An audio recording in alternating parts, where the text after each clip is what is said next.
This video is brought to you by CoolStuffInc.com, so if you use the code KENOBI at checkout, you get 5% off your order.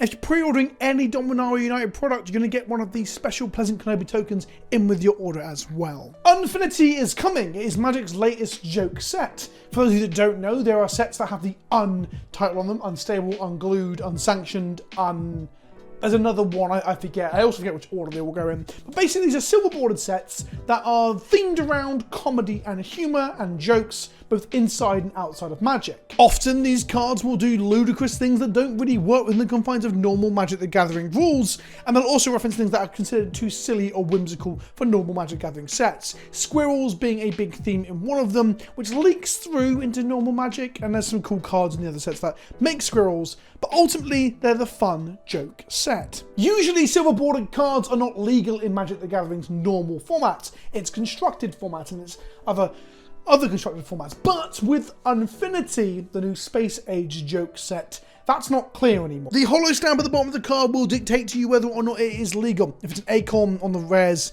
it's going to be not legal. If it's not an acorn and it's the normal holo stamp, it will be legal. However, the reason I'm stumbling here is that this has been a fucking mess, with Wizards already revealing two different cards on two separate occasions with the wrong holo stamp in the preview images. So basically, I'm just going to wait until the set is out and we get a full-on breakdown of what is and isn't in the set before we have to try and figure out what the fuck is legal and where. And this is the thing that I want to clarify at the beginning of this video. I am not anti-unset. I have liked the old joke sets in the past. I think they're a breath of fresh air in many ways.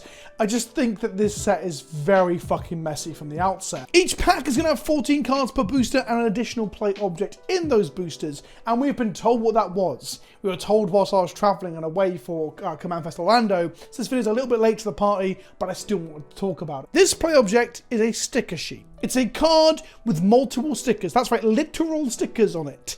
The glue is meant to be light, like a post-it note, that will allow them to stick to cards and not damage them and be reused.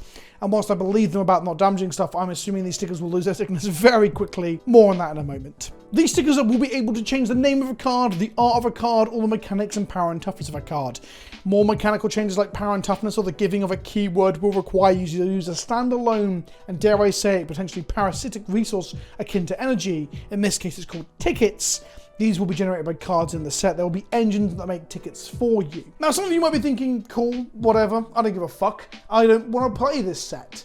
Well, for better or worse, you kind of have to give a fuck. Like I said, some of these cards will be legal in eternal formats depending on the holo stamp, which means the majority, and I use the word majority because Mark Rosewater uses the word majority in his article about this, in his blog talk about this. The majority of sticker matters cards and sticker making cards will be eternally playable. That means Legacy, Vintage, Pauper, and Commander. So if you don't play any of these older formats with super old cards in that are expensive or not expensive, the case of Pauper, but you play Commander, well, this stuff's going to show up. Lastly, how are these stickers chosen? How do you have access to them? How many of them are there, etc., etc.? Well, if you have a Stickers Matters card in your deck, before we construct a game, you'll present a sticker sheet deck of, in essence, my term there, but it's the 10 sticker sheets that are available, and you will randomly assign 3 of them. So I guess if they're sleeved, you'd shuffle them, and an opponent will pick out 3. Apparently there'll be an online app or tool for this. This limits the access to which stickers you have, and makes it less of a complicated dungeon-esque mechanic, I guess. Yeah, I'm struggling because it's a lot. It's a fucking lot. Like, how long has it taken me? Over 4 minutes to just drop all the information on you without unpacking it? It's a lot. I want to start out by saying I don't actually hate it. I couldn't believe some of the shit people were telling me when people were telling me this stuff at the Command Fest when I hadn't had a chance to view the information from Mark Rosewater. I think it sounds fun and interesting. In essence, they are tokens that attach to cards and remain on them through public zones. Oh fuck, I missed a bit out from the script. They stay on things in public zones. The command zone, the battlefield, and the graveyard, the stickers do not fall off. So if you sticker a commander, it will return to the command zone and keep it on it. It's much like perpetual mechanics on Arena. They do fall off if you go to non-public zones like your hand or your library though. I think that's all the mechanical details that we know at present. But like I said, even though it's tokens that go through zones, and I think that's a cool thing, and I'm glad they've come up with a, I guess, I was going to say, it's not elegant, is it? They've come up with a solution to do that. This is about as inelegant as it gets. There is so much baggage to this mechanic, it makes every other mechanic in the game thus far seem real simple. Like, it combines elements of energy, tokens, moving zones. Can you have multiple powers and toughness? No, by the way. It overlaps, it goes on top. So there's elements of mutate as well. It is fucking wild how complicated this is for an unmechanic that probably shouldn't matter to other formats, but does rather arbitrarily. And let's just get that out of the way as well. I say rather arbitrarily, but we know the reason, right? It's to sell these cards to a wider and more varied audience. Because in the past, these things haven't sold that well.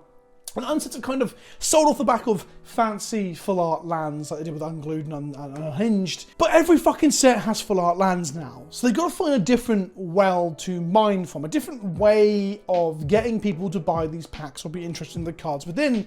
And the way to do that, as it has been in recent times, is to make them staples or cards that are desirable in things like Commander, or in recent time Modern and Legacy as well has been mined for this with Modern Horizons. It is for that reason that I am absolutely categorically going to stand on the side of the fence that I believe some of these cards are going to be pushed as shit. We're going to get a tireless ticket vendor. Every land drop creates a ticket. At that point, you can make your Delver of Secrets a 4/7 by spending 4 tickets after cracking 2 fetches. That's also a testament to how broken fetch lands tend to be with modern design sensibilities, but ultimately it's an illustration of what we're probably going to see in Legacy at some point.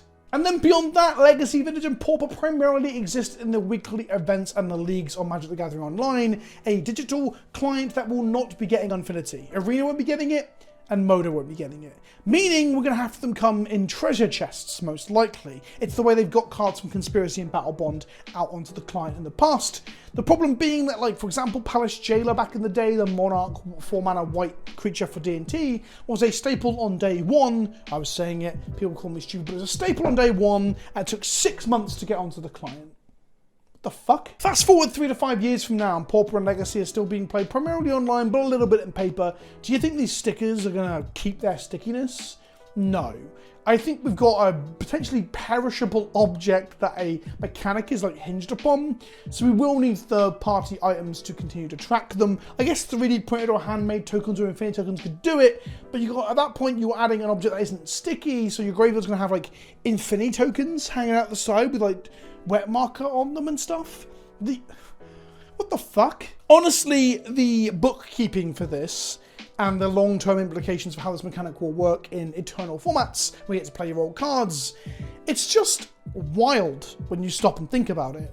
And for that reason, I genuinely believe this might be the messiest mechanic I've ever heard fucking previewed. In practicality, maybe the cards are shit. In practicality, maybe the energy system, the ticket system, is a floodgate. It's an airlock to stop half of this shit being playable in eternal formats or Commander. Perhaps. Hopefully, when it comes to it, we'll look back on it as an oddity that is mildly relevant to some games of Commander, where people are playing the stickers matters Commander, because there will be those, and there'll probably be. Or this is just a weird, as close to. It's not close to anti, but it feels physical in a way like anti, because there's going to be sticker products that are perishable and shit. It's just a fucking mess. And like I said, add to that cards that we don't know if they're legal or not legal because the wrong preview images are being used. And this set is such a fucking headache. Does the Acorn versus normal stamp thing solve any problem that actually existed in the past that Silver Border itself did not? Besides making the cards maybe psychologically feel more purchasable to the average Magic consumer? No. The set might be fun, but fuck me, is it a mess. I've been Vince, or PleasantKenobi on the internet. Thank you for watching. Smash that like button. Let me know what you think in the comment section below. And I'll see you all soon. Ta-ta for now.